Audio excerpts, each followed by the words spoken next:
থেকো, আমি আসছি। হ্যাঁ, শোনো না, একটা কথা ছিল। অনেকদিন ধরে ভাবছি তোমায় বলবো, বলতে পারিনি। কি কথা? আমি না একজনের সঙ্গে ফিজিক্যাল রিলেশন করতে পারছি।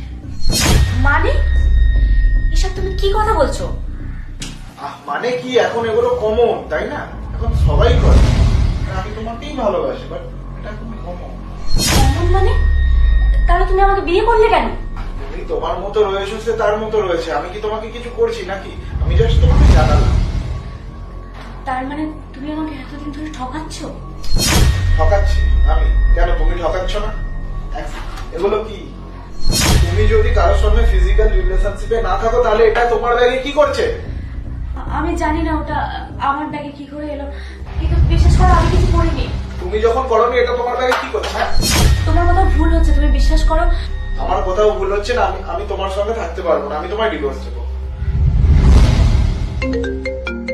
দেখো দেখো, তোমার আশিক ফোন করছে, দেখো, কথা বলো। হ্যালো। আরে শোন না ভাই, কালকে শপিং করেছিলাম না ট্রিপে যাওয়ার জন্য, প্রোটেকশনের প্যাকেটটা না তোর কাপড়ের সাথে চলে গেছে ভাই। হ্যাঁ, ঠিক আছে ঠিক আছে, তুই ফোনটা রাখ, আমি তোকে পরে ফোন করছি।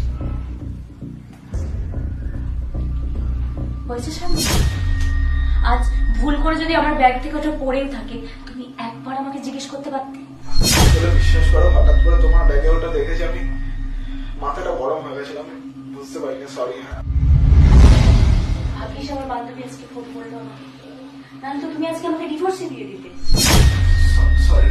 আমি না বুঝতে পারিনি, হুট করে আমি ওটা তোমার ব্যাগে দেখেছি, আমি বুঝতে পারিনি। প্লিজ ক্ষমা করে দিন। থাক, আমি বিশ্বাস নেই সেখানে এইভাবে সংসার করা যায় না। আমি বাড়িতে থাকবো না।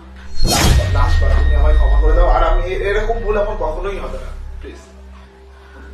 কিন্তু এরকম ভুল আর তুমি কখনো করবে না।